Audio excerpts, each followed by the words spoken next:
May 7th. Catholics worldwide would mark this date with high anticipation.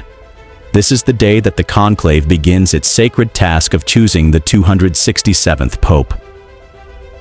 While the conclave could have started as early as May 5th, the Cardinals opted for a brief delay. Aware of the immense weight of the decision before them, the Cardinals chose to use this extra time for crucial, informal dialogues with their fellow clergy.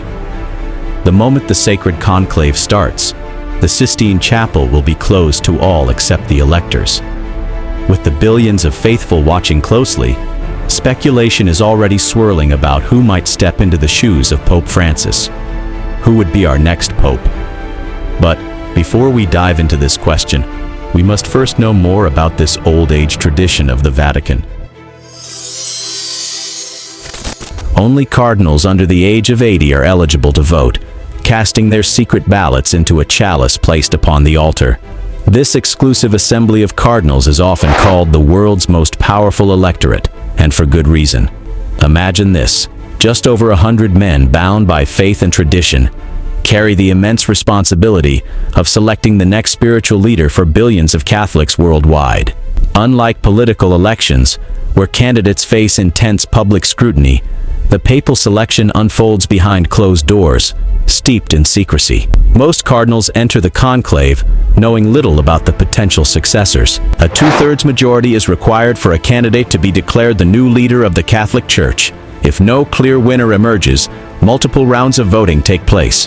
All eyes will turn to the Vatican as smoke billows from the chimney above the Sistine Chapel. If the smoke is black, the cardinals have not yet reached a decision. But when white smoke appears, a new chapter in church history has begun. The Catholic Church has a new leader. With Pope Francis's passing, attention across the Catholic world has turned to a single, rising figure. He's widely regarded as the most compelling candidate to ascend the papacy. We believe that Jesus is alive, and he was born and ministered, he died, and rose from the dead in Asia. Under Pope Francis, the Catholic Church has embraced a bold, compassionate mission to become a church for the poor, focused on reaching out to society's forgotten and lifting up the marginalized. Cardinal Luis Antonio Tagle stands as one of the most ardent champions of this vision, playing a transformative role in bringing it to life. Cardinal Tagle has emerged as a powerful symbol of justice, mercy, and compassion. He stands alongside the outcasts, speaks for those silenced, and helps shape a church that confronts the world's suffering with courage. As president of Caritas Internationalis, he has led global efforts to feed the hungry, shelter the homeless, and restore dignity to the displaced. He's always driven by a heart that is open to suffering and a deep belief in the Church's mission to serve those most in need. What sets Cardinal Tagle apart is his rare gift for uniting people, inspiring hearts and minds to work toward a common purpose. To many, he represents the Church's highest aspirations. A man of profound empathy and courageous action, able to guide the faithful through an era of uncertainty with grace and vision. His leadership doesn't just hint at the possibility of change, it promises a deep and transformative renewal. Aside from Cardinal Tagle, who are considered as the front-runners to becoming the next pope, among those seen as potential successors to Pope Francis is Cardinal Pietro Parolin, the Vatican's Secretary of State. Parolin's role overseeing Vatican diplomacy and administration makes him a key figure in the Church. Cardinal Parolin's strengths lie in his long career as a diplomat and his connection to the Church's conservative roots.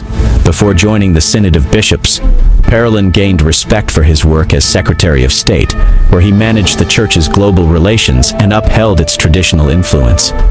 Many see him as a steady, pragmatic leader, favoring small, careful changes over bold reforms. Parolin's Italian heritage also ties him to the Church's historical power base, appealing to those who value stability and continuity. While his experience makes him a strong candidate, some critics feel his cautious approach may not address the modern challenges the Church faces. Another strong contender is Singaporean Cardinal William Goh, who shares many of Cardinal Tagle's strengths, his Anglophone background and Asian heritage, enabling him to connect with a global audience while representing a less Eurocentric Catholic community. However, Cardinal Go may have an added advantage in his ability to bridge divides and engage more effectively with conservative factions within the Church.